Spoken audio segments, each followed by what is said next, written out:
کو ہاں غم خانہ آیات کو جنت بنا دیا غم خانہ آیات کو جنت بنا دیا میرا نصیب میرے اس پر ہوئی ہے رحمتیں مولا کی بارشیں اس پر ہوئی ہے رحمتیں مولا کی بارشیں جس نے نبی کے نام پر ہاں جس نے نبی کے نام پر سب کچھ لٹا دیا جس نے نبی کے نام پر سب کچھ لٹا دیا میرا نصیب میرے اس سے میں پڑھ کے اور کیا حق سے طلب کروں اس سے میں پڑھ کے اور کیا حق سے طلب کروں یہ کم نہیں جو آپ کا ہاں یہ کم نہیں جو آپ کا منگتا بنا دیا یہ کم نہیں جو آپ کا منگتا بنا دیا میرا نصیب میرے ایسا کریم ایسا سخی اور کون ہے ایسا کریم ایسا سخی اور کون ہے منگتا جو آیا مانگنے ہم منگتا جو آیا مانگنے سلطان بنا دیا منگتا جو آیا مانگنے سلطان بنا دیا میرا نصیب میرے نبی نے جگا دیا میرا نصیب میرے ماشاءاللہ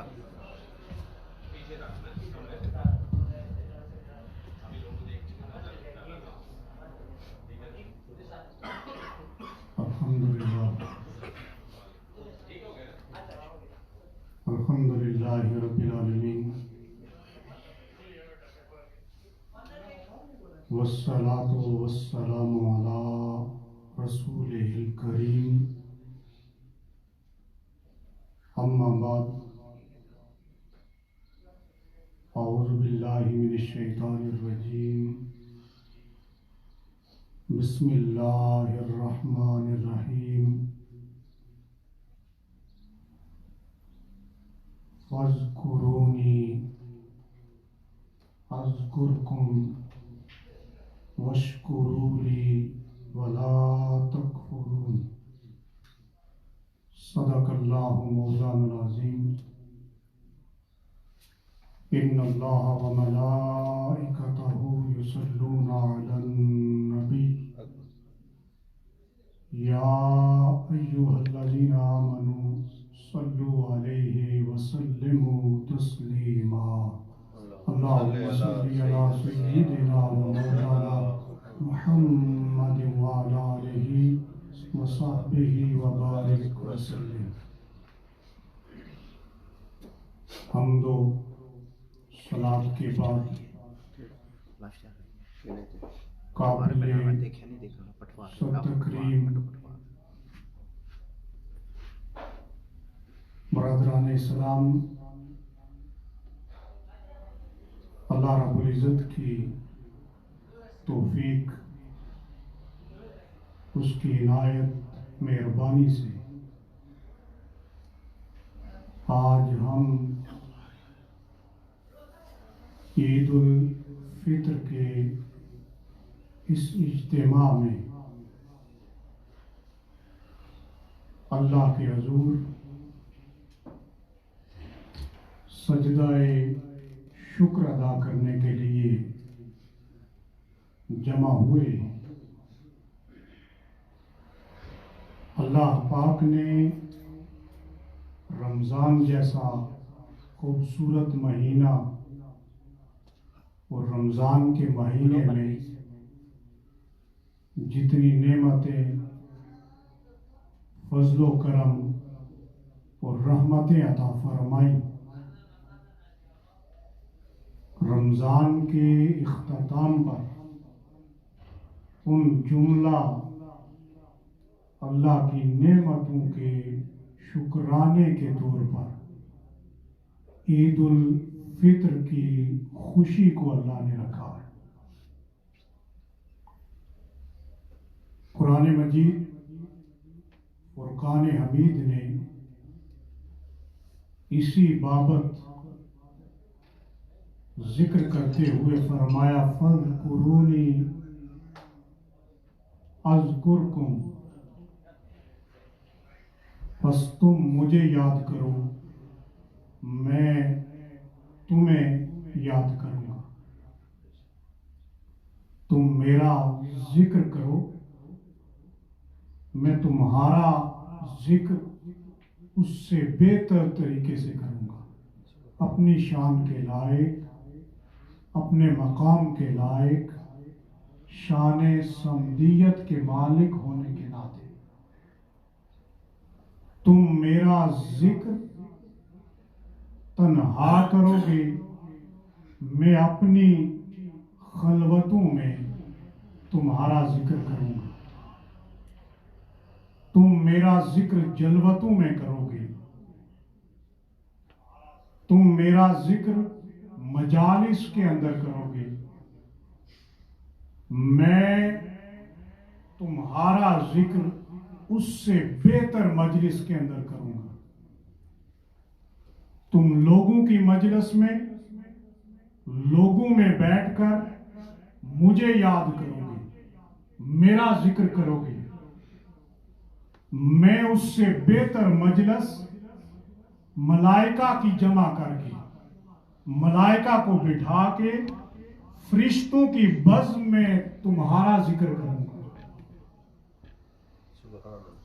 اب یہ بات بڑی اہمیت کی حامل ہے کہ بندہ پورا رمضان کا مہینہ اپنے مالک کو یاد کرتا رہا، مالک کا ذکر کرتا رہا، مالک کو کبھی تہجد کی نماز کی صورت میں ذکر کرتا رہا، کبھی قیام اللیل کی صورت میں مالک کو یاد کرتا رہا، اور کبھی ذکر اذکار کے ذریعے یاد کرتا رہا، اور کبھی مالک کو نماز تراویح کی قیام کی صورت میں یاد کیا، کبھی قرآن پڑھنے کی صورت میں یاد کیا، کبھی قرآن سننے کی صورت میں یاد کیا۔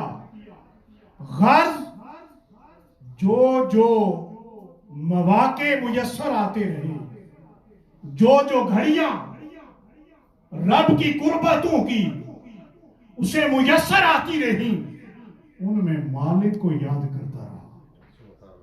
تو مالک نے عرش پہ بزم سجائی کہ میرا بندہ کبھی تہجد میں، قیام اللیل میں، تراویح میں، نماز کی صورت میں، ذکر اذکار کی صورت میں، کبھی افطار کی صورت میں، کبھی سحر کی صورت میں مجھے یاد کر رہا ہے۔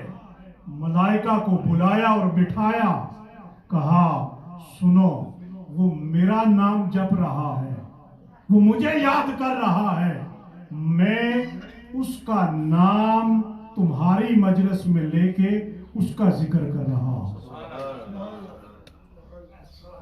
بندہ ذکر کرتا ہے ایک لمٹ میں، ایک محدود وقت کے لیے، کیونکہ انسان محدود ہے، اور جس کائنات میں ہے یہ کائنات بھی محدود ہے، اس لیے انسان محدود، کائنات بھی محدود، تو انسان کا جو ذکر ہے یہ ذکر بھی محدود ہوا، تو رب کائنات خود لامحدود ہے، اس کا ذکر بھی لامحدود ہے۔ تو جب بندہ ذکر کرے گا، کوئی 5 سال کرے گا، کوئی 10 سال کرے گا، کوئی 50 سال کرے گا، کوئی 70 سال کرے گا، دنیا سے پردہ کر جائے گا، اس کا ذکر کرنا ختم ہو جائے گا۔ لیکن جب مالک ذکر کرتا ہے، زندگیاں ختم ہو جاتی ہیں۔ جیسے وہ لامحدود ہے، اس طرح اس کا ذکر بھی لامحدود ہے۔ وہ بندے کو اس وقت بھی یاد کرتا ہے جب بندہ اس کائنات میں موجود نہیں ہوتا۔ تو اس لیے اللہ کا ذکر جتنا زیادہ کسی نے کیا، اس کو جتنا کسی نے یاد کیا، وہ پھر بندے کو اسی صورت میں یاد کرتا ہے۔ پھر فرمایا وَاشْكُرُوا لِي وَلَا تَكْفُرُونَ، جب مجھے یاد کرو اور یاد کی نعمت مل جائے، یاد کا درجہ مل جائے، یاد کی توفیق مل جائے، ذکر الہی کی نعمت سے تمہارے قلوب و اذہان منور ہو جائیں، تمہارا باطن میری یاد میں مگن ہو جائے، تمہارا باطن میرے ذکر میں تڑپنے لگے، تمہارے دل کے اندر میرے عشق کے بھاور چلنے لگے، تو پھر کیا کرو؟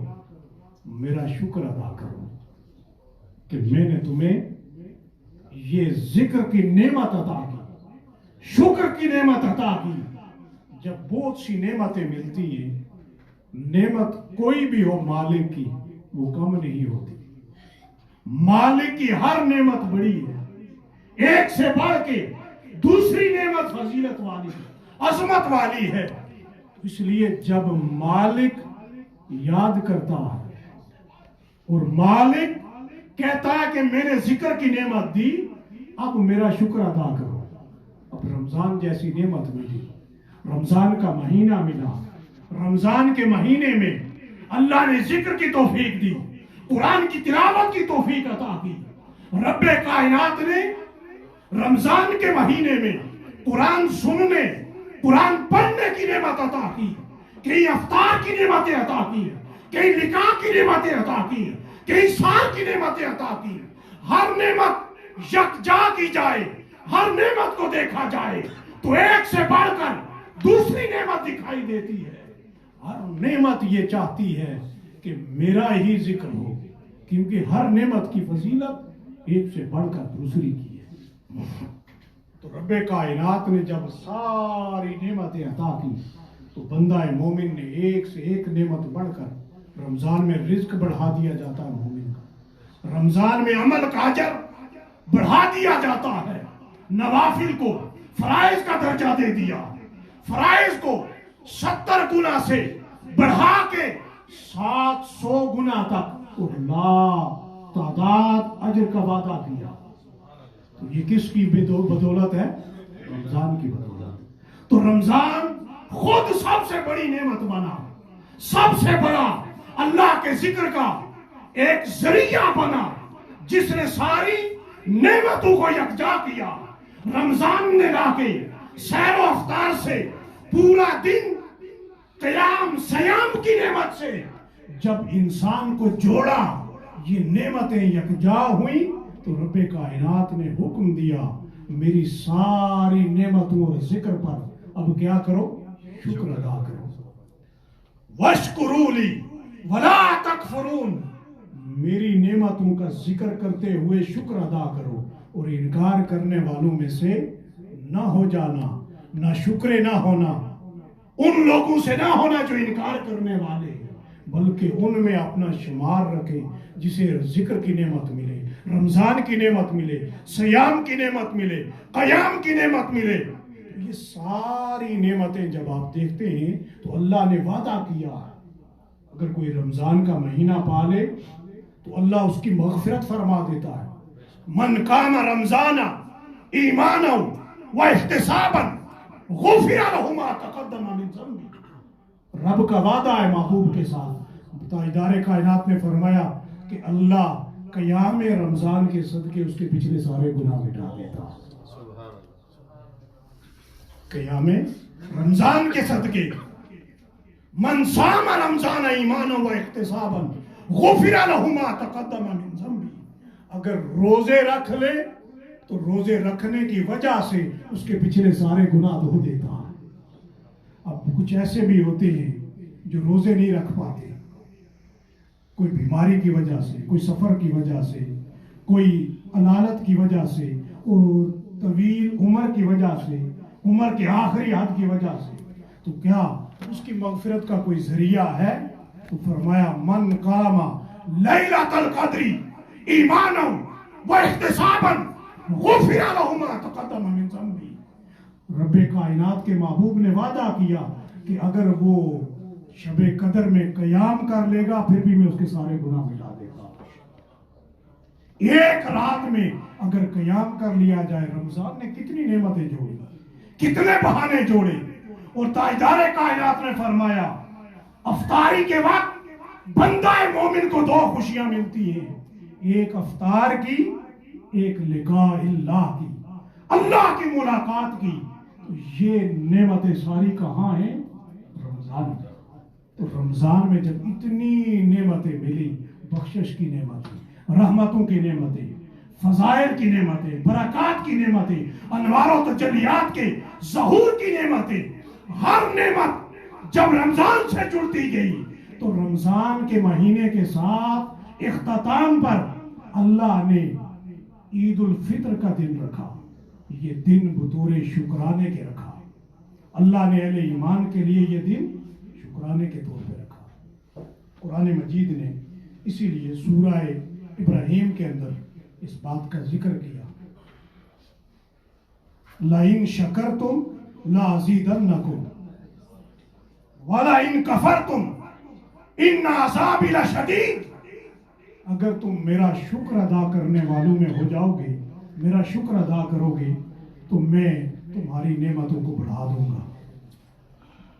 اب جہاں اتنی نعمتیں عطا کی، اتنے فضائل، اتنے کمالات عطا کیے، اور عید الفطر کی صورت میں اگر ہم اس کو بطور شکرانہ منائیں تو یقین جانیے یہ ایک رمضان کیا پوری زندگی رمضان بن جائے گی.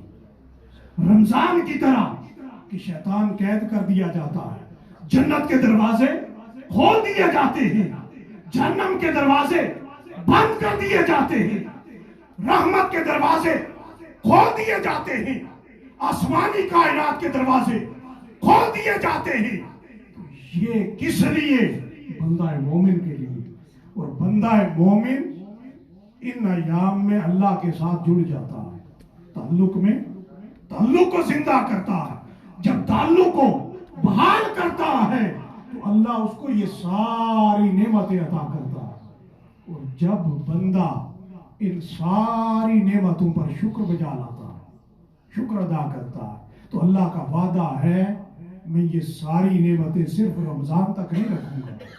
جو لوگ اجتماع عید میں آگے، جو لوگ عید کے دن اللہ کے حضور سجدہ ریز ہونے کے لیے آگے، اللہ کا وعدہ ہے جتنی نعمتیں رمضان میں تمہیں عطا کی تھی یہ ساری زندگی کے لیے عطا کروں گا.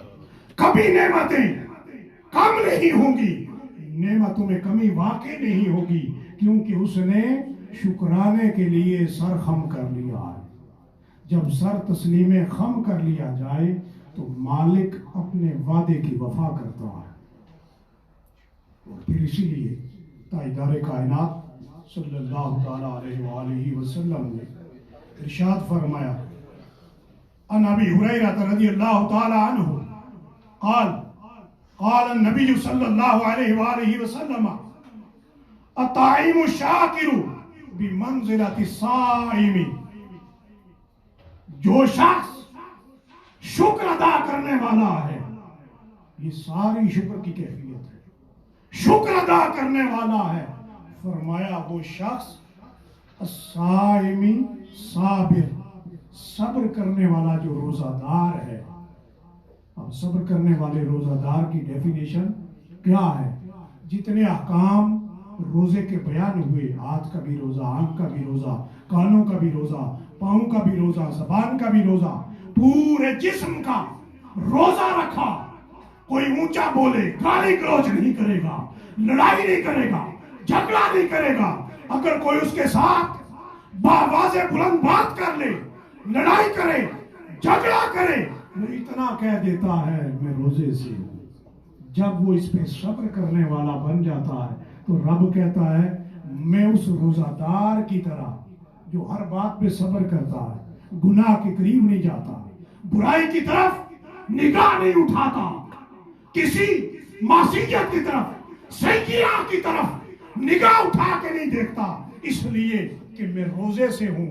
فرمایا وہ ہر بات پہ انصاف کرتا ہے، رک جاتا ہے، ٹھہر جاتا ہے۔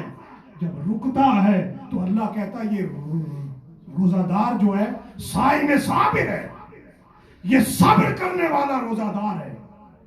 تو صبر کرنے والے روزہ دار کے لیے اتنا بڑا اجر جہاں مقرر کیا، تو فرمایا جو صرف پورے رمضان کے بعد عید کے دن شکر کر لے گا، شکر سے اپنے آپ کو شاکرین کی صف میں لے آئے گا، طالبین کی صف میں لے آئے گا، اوابین کی صف میں لے آئے گا، عاشقین کے سامنے آ جائے گا۔ فرمایا اس شخص کو اللہ پورے مہینے میں روزہ رکھنے والا اور پھر صبر کرنے والے کا اجر عطا فرما دیتا۔ صابر کا اتنا بڑا اجر ہے، صابر کا، شاکر کا اجر اتنا اللہ نے رکھا۔ اور پھر تاجدار کائنات صلی اللہ تعالی علیہ وآلہ وسلم نے شکر کا ایک آسان سا راستہ دیا۔ شکر ادا کرنے کا طریقہ کار کیا ہے؟ دنیا میں رہتے ہوئے، دنیا میں ایک نظام زندگی میں جہاں بہت طرح کے لوگ دکھائی دیتے ہیں، ملتے ہیں، غریب بھی ہیں، امیر بھی ہیں، اچھے بھی ہیں، برے بھی ہیں، چھوٹے بھی ہیں، بڑے بھی ہیں، مختلف رنگ کے لوگ ملتے ہیں۔ فرمایا اس معاشرے میں، اس دنیا میں زندگی گزارنے کا اصول دیتا ہوں۔ تاجدار کائنات نے فرمایا عن عبداللہ ابن عمرو رضی اللہ تعالی عنہ قال سمعت رسول اللہ صلی اللہ علیہ وسلم یقول خصلتان من کانت فیہ کتبہ اللہ شاکرا صابرا۔ فرمایا اللہ کے ہاں اس شخص کو صابر و شاکر لکھ دیا جاتا ہے جس کے اندر دو خصلتیں پائی جائیں، دو خصلتیں اور دو خوبیاں جس کے اندر پائی جائیں۔ وہ خوبیاں، وہ خصلتیں، وہ کمالات کون سے ہیں جو ایک مومن میں پائے جائیں تو اللہ اس کو صابر بھی لکھتا ہے، شاکر بھی لکھتا ہے۔ تاجدار کائنات نے فرمایا وَمَن لَمْ تَكُونَ فِيهِ لَمْ يَكْتَبْهُ اللَّهُ شَاكِرًا وَصَابِرًا۔ وہ شخص صابر اور شاکر لکھا جاتا ہے، اللہ کے ہاں اس کے بارے میں قیامت تک لکھ دیا جاتا ہے۔ فرمایا من نظر فی دینہ الی من ہوا فوقہ فاقتدی بی ونظر فی دنیاہ الی من ہوا دونہ فحمدہ اللہ علی ما فضل اللہ بہ۔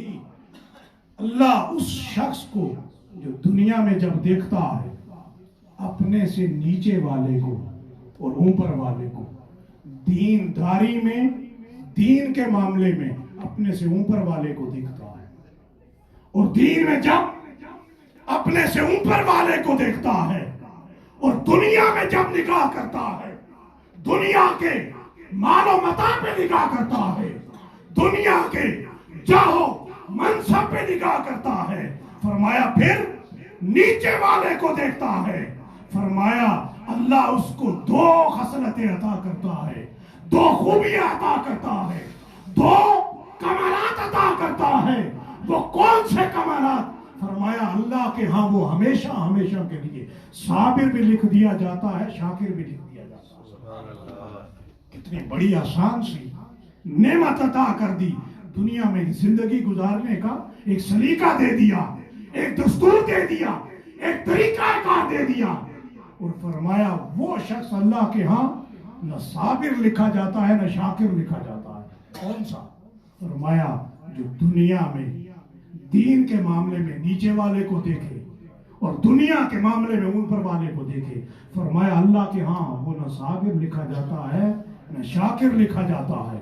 اس لیے اپنی زندگیوں میں انقلاب برپا کریں، اپنی زندگیوں میں صابر اور شاکر ہونے کا کردار اپنا کر دنیا کے اندر دین اسلام کا وہ چہرہ پیش کرے جو امن کا بھی ہے، محبت کا علمدار بھی ہے، جو رواداری کا علمدار بھی ہے، جو اخوت، بھائی چارہ، مساوات کا درس بھی دیتا ہے۔ اس دین کا چہرہ ہر شخص کا کردار بن جائے۔ جب کردار دین محمدی کے سانچے میں ڈھک جائے گا، پھر وہ شخص صابر بھی ہے اور شاکر بھی ہے۔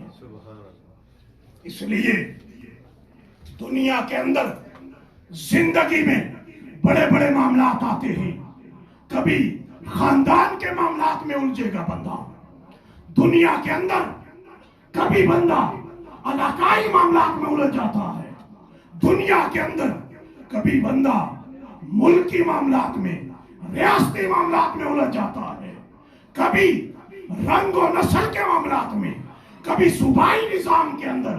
تو یاد رکھیے جب کبھی تمہارے سامنے ملک کی صورت میں کچھ چیز سامنے آئے، اگر تمہارے سامنے صوبائی نظریہ آئے، تمہارے سامنے لسانی صورت میں آئے، تمہارے سامنے خاندانی قبائل کے اعتبار سے آئے، تو ہر شے کو دین کے سامنے پاش پاش کر دینا، دین کو سب سے بلند رکھنا۔ دین تمہارا اوڑھنا بھی ہے، دین تمہارا بچھونا بھی ہے، یہ دین ہر کسی کو بھائی بھائی بناتا ہے، یہ دین صابر شاکر رکھتا ہے۔ اگر سامنے باپ کے سامنے بیٹے کی لاش پڑی ہو تو اس کا صابر شاکر ہونا کسی خاندان کی وجہ سے نہیں ہوتا، کسی ملک کی وجہ سے نہیں ہوتا، کسی خاندان کی وجہ سے نہیں ہوتا، وہ سرکار کے دین کی وجہ سے ہوتا ہے۔ دین نے اسے بیٹے کی لاش پہ آؤ بکا کی اجازت نہیں دی، صبر اور شکر کی اجازت دی ہے۔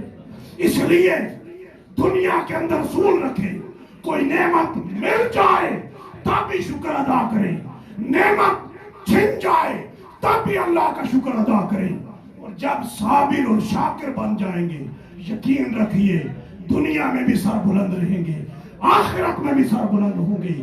اسی لیے اقبال نے کہا تھا خیرہ نہ کر سکا مجھے جلوائے دانش فرنگ، کہ میری آنکھ میں سرما ہے خاک مدینہ و نجف۔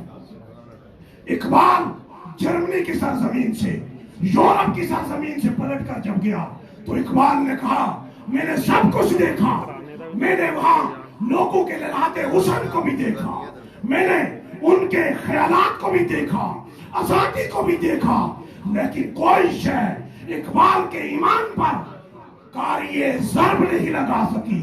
اس لیے اقبال جب چلا تھا اس کی ماں نے، اس کے باپ نے خمیر کے اندر عشق رسول کی نعمت عطا کی تھی، تاجدار کائنات کے طلبوں کی خاک کی نعمت عطا کی تھی۔ اس خاک کی نعمت کی بدولت اقبال دنیا کو اپنی جوتی کی نوک میں رکھتا ہے۔ اقبال کے سامنے سب سے بڑھ کر محبت رسول، ادب رسول، تعظیم رسول، نصرت رسول، تکریم رسول، تعظیم رسول، توقیر رسول کا جذبہ ہے، نصرت دین کا جذبہ ہے۔ جب یہ جذبہ لے کر دنیا میں مسلمانوں نکلو گے، تمہارا تعلق کسی ملک سے ہو، کسی خاندان سے ہو، یاد رکھنا تم سر بلند ہوگے، تمہارا نام زندہ رہے گا۔ نام اگر زندہ رکھنا ہے تو اپنے دین کو ہمیشہ سامنے رکھیں، فرنٹ میں رکھیں، اور دین جیسا اپنا کردار بنا کے رکھیں۔ اس سے بڑا کوئی کردار نہیں ہے، اس سے بڑی کوئی صبر اور شکر والی نعمت نہیں ہے. اللہ ہم سب کو عید کے صدقے, اجتماعی عید کے صدقے یہ شکر کی نعمتیں عطا کرے, محبت, اخوت, یکجہتی کی نعمت عطا کرے. اس ادارے کا, اس مسجد کا, اس کمیونٹی کا, یہاں پہ بیٹھنے والے چاہے پاکستانی ہوں, چاہے افغانی ہوں, چاہے عربی ہوں, چاہے عجمی ہوں, کوئی بھی ہو, ہر ایک کا موٹو ہے امن, سلامتی, محبت, بھائی چارہ, اخوت. یہ پیغام لے کر پوری دنیا میں پھیلیں اور ہر جگہ پہ یہی پیغام دیں. ہم جس دین کے ماننے والے ہیں وہ دین امن والا ہے. ہم جس مذہب کے ماننے والے ہیں وہ مذہب امن والا, سلامتی والا ہے. وہ تو کسی کی طرف انگلی اٹھانے کی اجازت نہیں دیکھا, وہ تو کسی کو حقارت کی نگاہ سے دیکھنے کی اجازت نہیں دیتا, کسی کو گالی کی اجازت نہیں دیتا, کسی پہ تان تشریح کرنے کی اجازت نہیں دیتا. اس مذہب کے ماننے والے اتنے منظم, اتنے مضبوط, اتنے مستحکم ایمان والے بن جائیں تاکہ تمہارا نام بلند رہے. اسی لیے اقبال کی سرزمین سے تعلق رکھنے والوں کا حق بنتا ہے اقبال کے امین بھی بنے, اقبال کے وارث بھی بنے. اور یہ وراثت دین میں ہے, شریعت میں ہے اور اسلام میں ہے. میرا یہ پیغام, میسج اپنی زندگیوں میں رکھیں. چھوٹی چھوٹی باتیں اگر کسی جگہ پہ کسی دوست کے ساتھ, کسی جاننے والے کے ساتھ, کسی تعلق والے کے ساتھ لڑائی جھگڑا, گالی گلوچ یا نفرت یا دل کے اندر عداوت دشمنی ہے, آج کے دن عید کے بعد سب ایک دوسرے کے گلے ملے, ہر کوئی معانقہ کرے, مصافحہ کرے, ہاتھ ملائے, مبارکباد دے اور معافی عام کرے. اس لیے اللہ کی ذات پورے رمضان میں ہر روز لوگوں کو معاف کرتا ہے. جتنے لوگوں کو پورے رمضان میں معافی دیتا ہے نا, عید کے دن اتنے لوگوں کی ایک دن میں معافی عطا فرماتا ہے. تو آپ بھی معافی کرنے والے, معاف کرنے والے, درگزر کرنے والے بن جائیں. اللہ کی صفات اپنے اندر پیدا کریں. جب یہ صفات پیدا ہو جائے, یقین جانے آپ وقت کے ولی ہوں گے اور یہ اپنا ضرب بڑھائیں. اللہ ہم سب کا حامی و ناصر ہو. فطرانہ اور عید الفطر کا طریقہ کار سماعت کر لیں. اور میرے بعد آپ کو فارسی میں سیف اللہ صاحب بھی طریقہ عید اور عید کا طریقہ کار بھی بتا دیں گے اور نیت بھی. فطرانہ جن جن لوگوں نے ادا کرنا وہ یہاں پہ دروازے کے ساتھ باکس موجود ہے. فطرانہ نماز عید سے پہلے ادا کریں. نماز عید کے بعد جو دیا جائے گا وہ فطرانہ نہیں ہوگا, نارمل صدقہ ہوگا. اس لیے کوشش کریں جن احباب نے ابھی تک فطرانہ نہیں دیا, فطرانہ ادا کر دیں. 10 یورو فی کس کے حساب سے فطرانہ پہلے ادا کریں. اس کا اجر زیادہ ہے, ثواب زیادہ ہے. روزے میں, رمضان میں کوئی کمی پیشی رہ گئی ہو تو اللہ اس فطرانے کے صدقے میں انہیں معاف فرما دیتا ہے. نماز عید کا طریقہ سماعت کر لیں. 2 رکعت نماز عید الفطر ہے. 6 زائد تکبیرات کے ہیں یا واجب تکبیرات کے ہیں, دونوں طریقے صحیح ہیں. نماز کا طریقہ سماعت کر لیں. 2 رکعت نماز عید الفطر, 7 زائد 6 تکبیرات یا واجب تکبیرات کہہ کے ہم کانوں کو ہاتھ لگائیں گے اور ثنا پڑھیں گے. ثنا کے بعد 3 تکبیریں کہیں گے, اللہ اکبر کہہ کے کانوں تک ہاتھ اٹھائیں گے, چھوڑ دیں گے. دوسری بار پھر, تیسری بار پھر. اس کے بعد امام قرات کرے گا. اس کے بعد دوسری رکعت میں رکوع سے پہلے 3 تکبیریں کہی جائیں گی, چوتھی تکبیر کے بعد رکوع میں جائیں گے. اس طرح نماز مکمل ہوگی. نماز کے بعد سب کے لیے اجتماعی دعا ہوگی. خود بھی دعا کریں, امت مسلمہ کے لیے بالخصوص دعا کریں اور اپنے عزیز و اقارب کے لیے, سب کے لیے دعا کریں. اور دعا میں تمام لوگ شریک رہیں. اللہ رب العزت ہم سب کا حامی و ناصر. خطبہ نماز عید کے بعد ہوگا.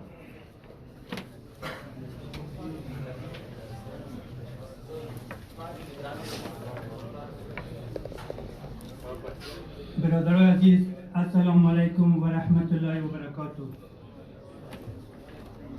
از بارگاه الله متعال عاجزانه استدعا می نمایم که اشتباهات سالهای گذشته ما را مورد عفو خود قرار دهد و این عید را برای ما و هموطنان عزیز ما مملو از سرور، سکون، شادی و آرامش بگرداند که انشالله این عید پیام آور صلح باشد.